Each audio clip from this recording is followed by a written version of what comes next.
Alors, bonsoir à tous, bienvenue dans cette nouvelle émission, cette nouvelle intervention rapide qui est en fait assez exceptionnelle. Ici, François Ablé, Frank Belfort pour animer cette petite intervention très rapide parce que le besoin se fait sentir. Alors, on vient à l'instant de constater une chute massive du pétrole, pratiquement de environ 25% sur les marchés. Hein. Au niveau du pétrole, on voit également que l'USD CAD confirme donc les attentes haussières qu'on avait toujours promulguées dans nos émissions depuis maintenant de nombreuses semaines. Mais j'avoue que moi-même, je suis surpris de cette accélération fulgurante. Je ne m'attendais pas à ce qu'on atteigne 1,36 quasiment en un dimanche soir. Comme quoi la bourse, vous savez, des fois, on peut faire un objectif qui est peut-être basé sur de nombreuses périodes. On peut le faire quasiment en une journée et c'est le cas actuellement.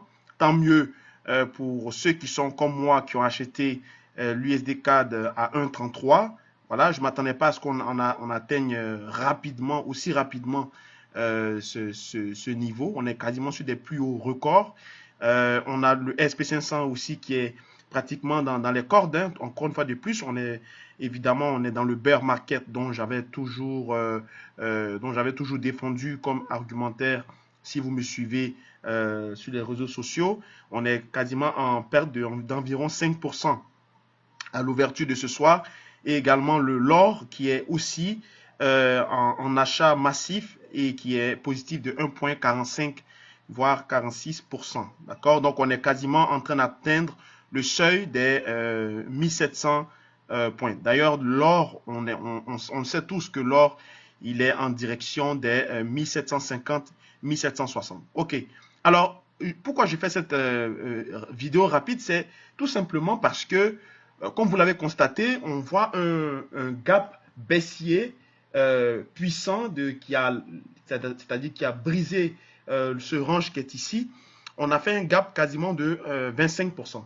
Et on est au plus bas historique depuis quasiment 1991 parce qu'on est à 32 $ le baril, chose qui n'était jamais arrivée auparavant. Et vous le voyez, on est pratiquement sur des points bas. Et il y a un analyste de Goldman Sachs qui vient à l'instant d'intervenir sur la chaîne CNBC qui a laissé entrevoir que selon leur département de recherche, on peut avoir un pétrole à quasiment à 20 $ le baril. D'accord?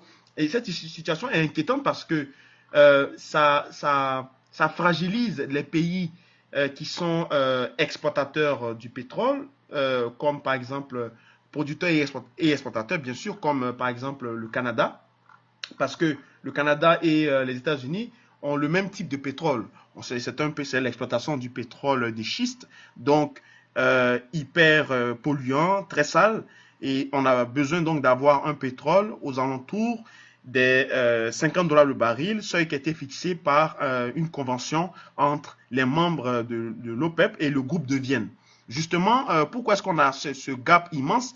Le problème, c'est que dans la nuit du samedi à dimanche, donc aujourd'hui, on a eu une dissension, un clash entre l'administration saoudienne et l'administration de Vladimir Poutine, pardon, donc l'administration russe, parce que la Russie a refusé la proposition du compromis qui a été suggéré par l'Arabie Saoudite d'ajouter encore des coupures de l'offre de la production du pétrole, chose que la Russie a refusée parce que la Russie était déjà d'accord sur le principe, sur un accord de principe, mais l'Arabie Saoudite lui a demandé d'ajouter encore, je pense, de plus de 3 millions de barils au niveau de sa coupure, ce qui allait amener un total d'environ 5 millions de coupures de l'offre du pétrole, chose que la Russie a refusé.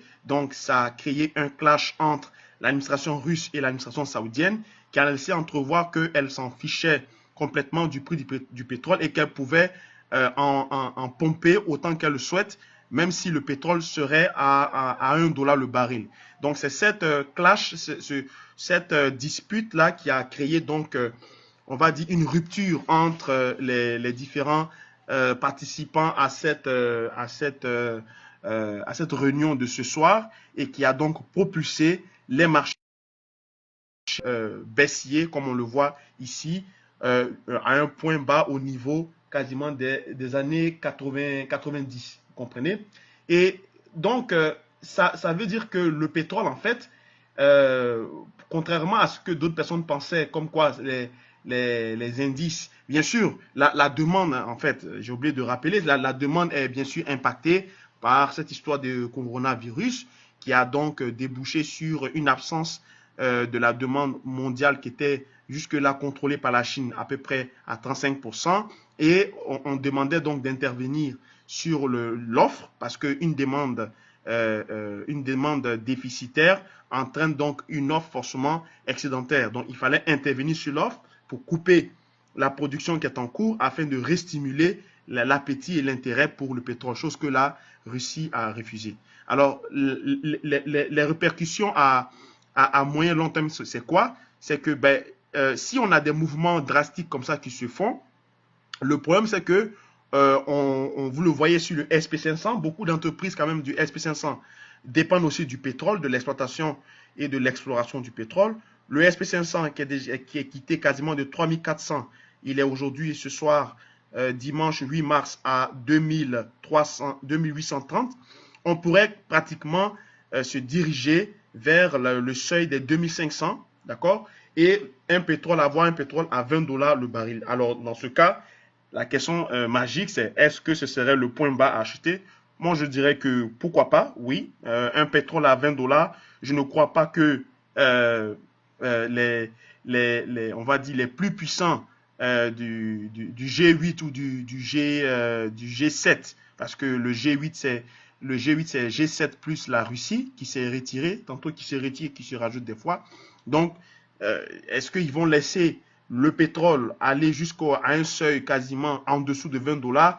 Je ne pense pas, d'accord? Je ne pense pas à cela parce que le pétrole est bien trop bas et cela fragilise beaucoup l'économie canadienne qui est fortement dépendante du pétrole, l'économie américaine également avec ses différents partenaires à qui elle fournit, et avoir un pétrole aux alentours des 32, 20, même 25 dollars le baril, je pense que c'est assez critique et certainement cette semaine, voire les semaines à venir, il y aura de forts compromis.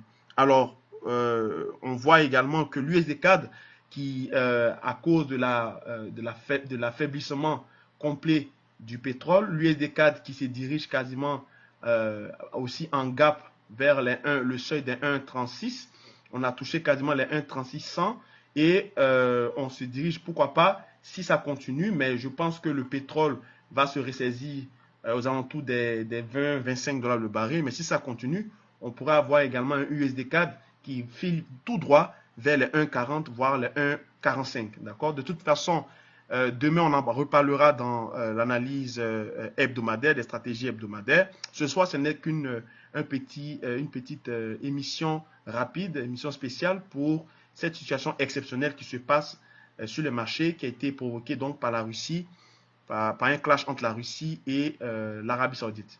Et on voit également pour finir que l'or également aussi est en train de titiller les 1700, qui lui est disons, pressenti pour aller chercher au moins la barre ou le seuil des 1750, 1760, ou même pourquoi pas 1780 sur les cours que nous voyons ici.